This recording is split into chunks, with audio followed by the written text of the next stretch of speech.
RCB was named after a whiskey. They started the IPL as a joke. They had a test team as their opening squad with Rahul Dravid, Shivnarine Chandrapal, Misbah Haq, Anil Kumble, Wasim Jaffer, and of course, Jacques Kallis. It was bizarre, but no one really knew anything about T20 cricket at that point. All we really understood is it was a lot of fun. So Vijay Mallya invited all of his favourite boring-ass players into his team and then completely wined and dined them off the field as RCB became the party side. Drinks, fun, whatever you wanted. Win or loss, celebrate like champions. The problem was that all the other teams had a lot more fun on the field, and RCB were often left to clean up a mess afterwards. They were serious up front and party out the back. And in both ways, they sucked. They were the punchline, the butt of all jokes. Their fans pined as hard as anyone. Surely they should have won a title by luck. But no, just suck. Constant, generational suck. And they were funny, all while having the most serious player in the world on their side. Virat Kohli meant business. RCB did not. Brian Lara used pot plants to work on his placement. John Wright glued his glove to his bat. Sachin Tendulkar dug up practice pitches. Tatenda Taibu cut the top off his bat. Claire Taylor used a hockey grip. Steve Smith was from tennis. Dean Jones would call phantom runs. And Victor Trumper turned the nets into a war zone to survive. The best batters in the world do whatever they have to make runs. We have told their stories in our new book, The Art of Batting. Virat Kohli is RCB. He was a batter and they were about batting. Their ground is about batting. Their owners were about batting. They loved batting of all kinds. The old test guys, the big hitting T20 ones, the popular ones, everything. They made so many runs, but their problem was always in stopping them. This is a franchise that one year ended up using Corey Anderson's bowling at the death, when Corey Anderson didn't really bowl anymore and even at his best shouldn't have been used at the death. Even when they found good bowlers, it just seemed to always go to hell. And when you look at this current team on paper, the only issue I had, which was a fairly major one, but the only issue was how were they going to take wickets? They matched 3 economical bowls together and that completely worked. No one made any runs against them. Hazelwood was nuts, going at 1.5 runs and over less than expected. But if they all had season with no wickets, as they often do, it still would have been tough for them to win it all. But Bhuvi took the most wickets he has in a year since 2017. But Krunal Pandya went a step further. He'd never taken more than 12 wickets in a season. This year, he knew he had to be more attacking. But that's an easy thing to say. Lots of finger spinners would like to take more wickets. He nailed it, taking more wickets than he ever has before. And you include that with Hazelwood, who realistically has never been a strike bowler, but certainly was this year. And suddenly the long-lost cause of RCB bowlers was mended. Legacy is a hard thing to manage. People curate their image, brand, and exposure just perfectly. Then something external happens and it doesn't work. Virat Kohli has been carefully manipulating how he looks, sounds, and is presented for a very long time. And through that, we have the VK brand, fierce, passionate, and driven. But he's not as associated with winning as much as I'm sure he would like to be. The first 50-over World Cup was before King Kohli emerged. The last T20 World Cup was after a decade of failure, and there were no World Test Championship trophies or IPL ones. Right now in cricket, the most important thing is still World Cups. So part of Kohli's legacy would have been saved, I think, no matter what. But if in 20 years' time, the IPL trophies are on the same level, and he has none, while Dhoni and Rohit have tons, people are going to start to question. It isn't fair, but it is kind of how sports conversations work. Steven Gerrard had to win a trophy. Dirk Nowitzki as well. They weren't magically better players because they had them. But it just allowed fans to say, there's one. And RCB had plenty of chances. In 2009, they were chasing only 144 when my podcast partner, Robbie Otapa, couldn't get them over the line. In 2016, they went after a huge total with Gale and Kohli smashing the ball, well, kind of everywhere, until somehow they still ended up 6 runs short. In 2015, they missed out on the second chance in the playoffs because of a rule about, I don't know, something to do with the amount of wins or something. And think about this, at the same stage, while RCB were failing, India also couldn't win a trophy. Guess the common denominator there. I remember the first time I saw the word chokely appear on social media. And it's a weird thing for cricket because in the NBA, you get it. There are only 5 players on the court and your star player might be worth like 30% of your production or something along those lines. And so if you don't win a title, it kind of gets attached to them a little bit more. But that just isn't the case with cricket, right? But nuance gets lost in legacy. There is no doubt that eventually Kohli had to win one. Otherwise, those who asterisk the great players would have added one to his name. It's actually hard to know at times when RCB start and Kohli ends. There is just no separation between the two. Every decision, rebuild, signing, auction, coaching appointment was done through him, for him, or around him. This was the franchise that Kohli built. Or maybe the best way of saying it is it was the franchise that was built around him. There is no doubt that Vijay Mallya wanted to win, but he also wanted to party on the way there. He was like a more fun version of Richard Branson. And so everything had to be loud and his way. Most of my dealings with him were on the owner's calls with the CPL, where he would talk loudly and for a long period of time about things that bothered him that had nothing at all to do with the meeting at hand. It was just him moaning and wasting everyone's time. I mean, it was kind of loud, fun, and completely about him. I think his IPL franchise was largely the same. Until he decided to leave the country for non-cricket reasons, and then Diageo took over the franchise. And while they brought in more stability and less partying, although from a similar industry, it was still a bit of a mess. For the 2018 IPL auction, they had 3 different groups advising them on analytics. And I know this because I was one of the groups. Can you be a one person and a group? Maybe I can. They asked me to work for them, but as I was with ESPN Cricket Info at the time, I said I would do it for free so I could learn and also to stop any conflict of interest. And for about a week, I did auction prep for them and provided them with key players I thought they should pick. Then on the day of the auction, I was no longer needed, so I was back working for Cricket Info, and they contacted me at the end to see how I thought they'd gone. Not well, was my reply. The next day was my only one not working for anyone in weeks, and I had to do my laundry, and I booked in a massage to deal with a back issue. So in a random laundromat in Melbourne, I'm suddenly answering many calls from India about players that they needed for day 2. My laptop was next to my laundry detergent, and it was vibrating on my washing machine as I was giving my research on the players that they should or shouldn't be looking at. And then the auction started, the calls went, and I headed off my massage. But 10 minutes in, the masseuse said I'd better get to my phone as it hadn't stopped vibrating since I got there.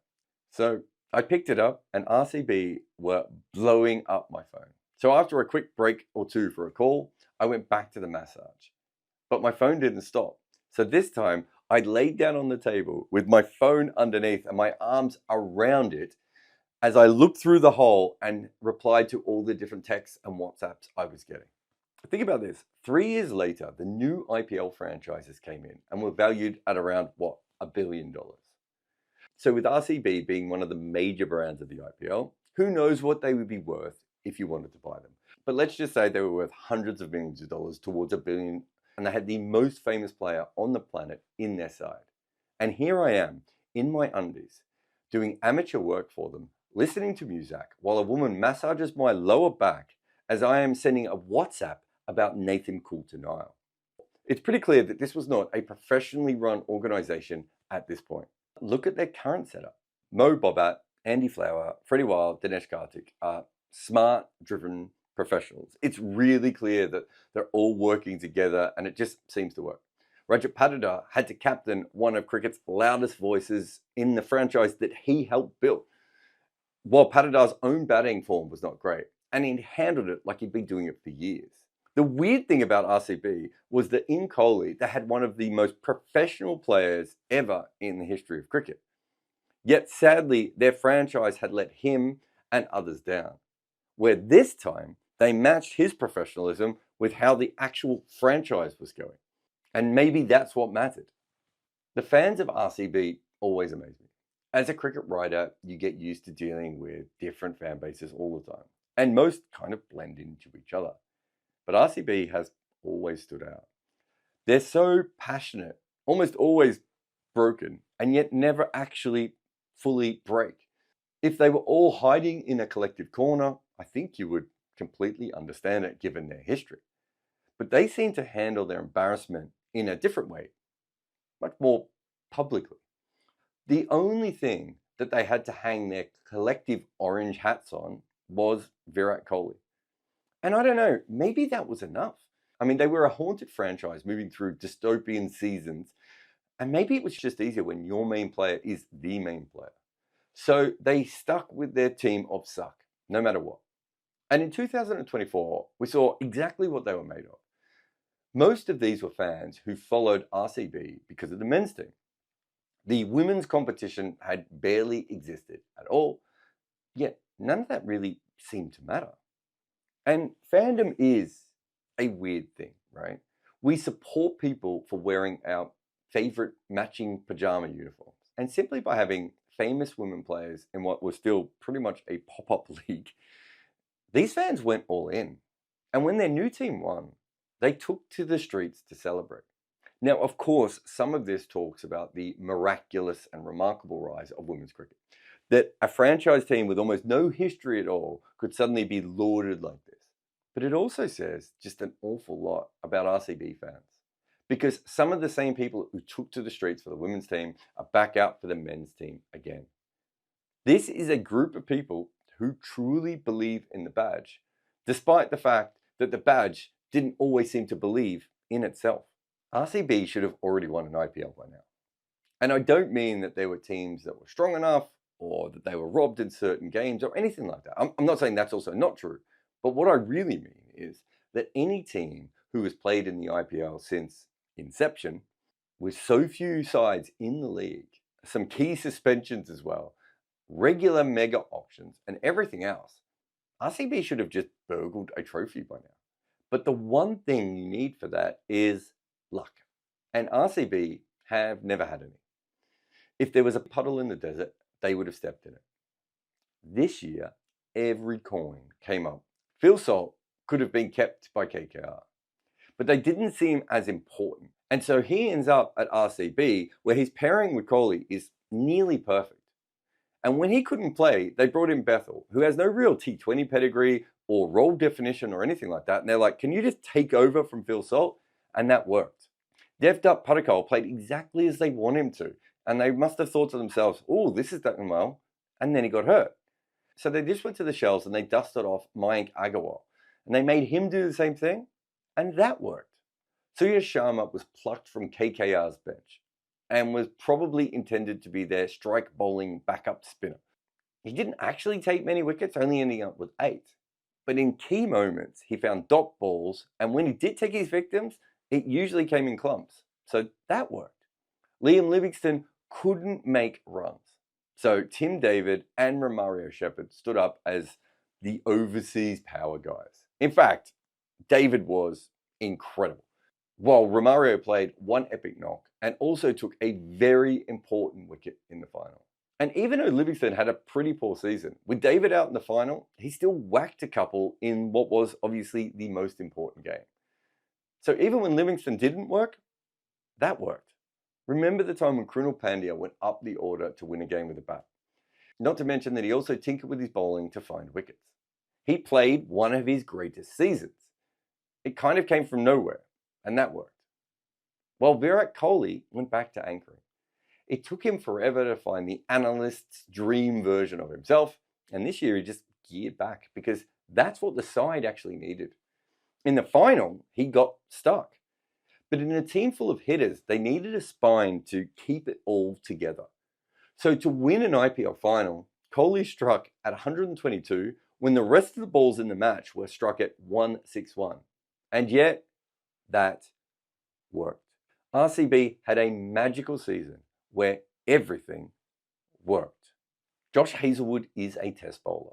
For years, Australia didn't even use him as much in white ball cricket. He didn't seem that interested either. He certainly wasn't a strike option, and he couldn't add much with the bat. So they would often ignore him or rest him or just not have him in their plans. And it was quite clear that he felt fine with this as well. It wasn't like he was going around the world trying to play T20 cricket. He wasn't playing it at home or anywhere. Then he decided, I don't know, I think I can actually do this. And until the year 2020, in any calendar 12 months, he had never actually played 10 matches. But he was sure he could work it out. And right now, he's a better white ball bowler than either of his test bowling partners, Stark or Cummins. And that is wild, because it has come from nowhere. He was just a test bowler, and now he's not. And you know what else had this transformation? The RCB team. Because they did start as a test team way back when. Now, they are completely a T20 side. Their batting is full of specialist hitters. Patidar for spin, David for pace, Shepherd with power, Agarwal with placement. It has a 3-tool player in Krunal Pandya who gives them a lot of flexibility. And they have a really decent leg spinner to back him up. Livingston as the 7th bowling option who can deliver a little bit of everything and not need to be bowled at all. And their bowlers are eco-demons. Yet their captain still uses them well enough to create wickets as well. This is very much not just a T20 team, but a modern T20 team. But of course, Hazlewood wasn't the only test guy either. After the match, Kohli talked up test cricket. And of course he did. He grew up wanting to win World Cups for India and wear their whites. That was his dream. But on the way to that, this crazy man and his party whiskey roped him in and built this franchise around him. And along the way, Kohli made so many runs, and yet none of them ever seemed to matter. Another year, another failure. Eventually, he would give up the official title of captain. This was still very much his franchise, but no longer his team. This year, though, everything finally went right. His team were tested, and they passed. The joke was on the other side. Virat Kohli meant business, and for once, so did the franchise that he helped build. Ross Taylor couldn't see at night or when the clouds were in. Eventually, he had to see an eye specialist who would fix his eyesight. In the 2 years before the change, he still averaged more than 50 in international cricket. The top level of batting talent can basically see in the dark. That is who we are talking about in our new book, The Art of Batting. Head over and order your copy today.